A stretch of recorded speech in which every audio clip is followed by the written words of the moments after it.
다니엘서 2장 31절부터 45절 말씀을 통해 역사의 주관자이신 하나님이라는 주제로 땅끝까지 이르러 교회를 세워 목양하라는 제목으로 말씀드리고자 합니다.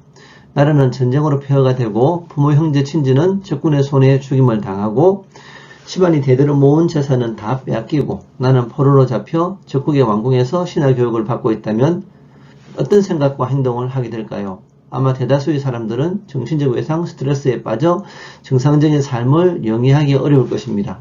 여러분 주변에 비슷한 고통으로 하루를 보내는 사람들이 있다면 오늘 설교를 주의 깊게 들어주시기 바랍니다.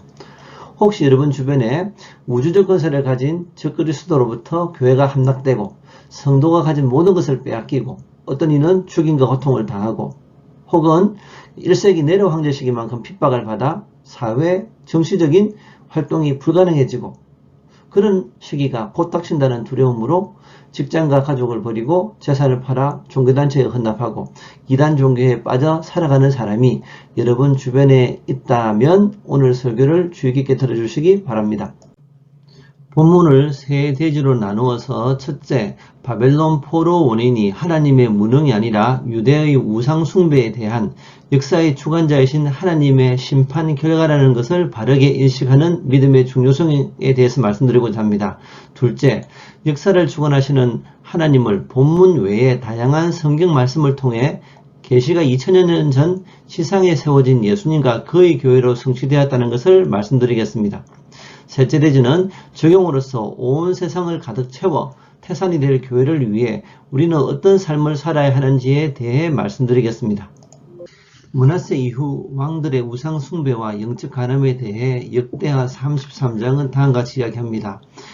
그의 아버지 히스기야가 헐어버린 산당을 다시 세우고 바알들을 위하여 제단을 쌓았으며 아세라 목상을 세우고 하늘의 모든 일월 성신을 경배하며 섬기고 흰놈의 아들 골짜기에서 아들들을 불 가운데 지나게 하고 점치고 사수를 행하며 신접한 자와 박수를 시임하고 여호와 보시기에 많은 악을 행했을 뿐만 아니라 여호와께서 이스라엘 자손 앞에서 멸하신 모든 나라보다 더 심하였다라고 이야기하고 왕하 21장은 무죄한 자의 피를 심히 많이 흘려 예루살렘 이 끝에서 저 끝까지 가득하게 하였다라고 말하고 있으며 예레미야 5장 1, 2절은 예루살렘 거리를 빨리 다니며 그 넓은 거리에서 정의를 행하고 진리를 찾는 자 한 사람을 찾으면 이 성을 사하여 준다라고 말하고 있습니다.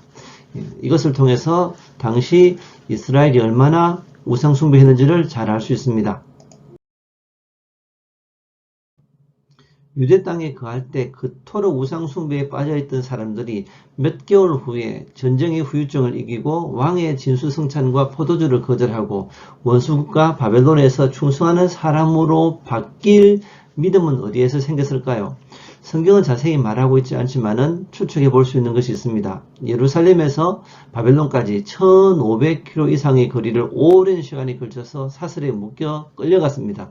제대로 먹지도 못하고 햇빛을 피하지도 못하고 채찍에 맞으며 걸어가는 가운데 하나님께서 어떤 생각을 하게 하셨을까요? 그들은 하나님의 율법을 버리고 가나안이 섬겼던 바알과 아세라, 그모스, 몰록을 섬겼고 점을 치고 사수를 행했고 신접한 자와 박수를 신임했고 아수르가 섬겼던 하늘의 일월 성신, 하늘 여신을 섬겼고 그 결과 이사야와 예레미야가 예언한 것처럼 유다는 망하고 사람들은 바벨론으로 끌려오는 것을 통해 자신과 조상의 범죄를 회개하였을 것 같습니다. 첫 번째 대지, 두 번째 황금신상의 바른 해석에 대해서 말씀드리겠습니다. 한 장의 그림으로 인류 역사를 요약하시는 하나님 참 위대하시죠. 본문과 다니엘서 7 내지 9장 그리고 바벨론 포로 시대부터 1세기까지 역사를 참고해서 본문 계시를 해석해보면 황금머리는 바벨론 제국이고 은으로 된 가슴과 팔은 페르시아 제국이며 노수로 된 배와 넓적다리는 헬라 제국이고 쇠와 진흙으로 만들어진 종아리와 발은 로마 제국이었으며 황금신상을 파괴하고 태산을 이룬 떠인 돌은 2000여 년 전 오순절에 세워진 천국, 하나님 나라 교회였습니다. 120문도로 시작된 복음이 극동에 있는 대한민국까지 전파되었고 세계 인구의 4분의 1, 3분의 1에 가까운 20억 명이 믿게 되었습니다. 태산을 이룬 것입니다. 이것을 통해 여호와 하나님이 역사의 주관자이심을 확인할 수 있습니다. 둘째 대지 다양한 성경 계시와 역사적 성취를 통해서 하늘의 하나님이 역사의 주관자 되심을 살펴보겠습니다. 3장 제국의 황제가 목숨을 건 충성을 요구했을 때 하나냐, 미사엘, 아사랴는 신상에 절하지 않고 하늘의 하나님을 섬기겠다고 신앙 고백을 했습니다. 풍물불 가운데 거주신 하나님을 통해 하나님의 역사의 주관자 되심을 확인할 수 있습니다. 다니엘서 4장, 다니엘서 5장 벨사살 왕이 잔치할 때 예루살렘 성전에서 탈취한 은금 그릇으로 왕과 왕후들이 마시고 잔치할 때 하늘의 하나님께서 벽에 쓴 글씨를 통해서 바벨론을 심판하셨습니다. 그것을 이루신 하나님을 통해서 하나님의 역사적 주관자이심을 확인할 수 있습니다. 다니엘서 6장 다리오 왕이 고칠 수 없는 금령을 세워서 왕이 아닌 자에게 기도하지 못하게 했을 때 다니엘은 하루 3번 예전에 행하던 전통대로 하늘의 하나님께 감사 기도를 올렸습니다. 그 결과로 말미암아서 굶주린 사자굴에 던져지게 되었는데 처사를 통해서 다니엘을 보호하신 하나님을 통해서 하늘의 하나님이 역사의 주관자이심을 알 수 있습니다.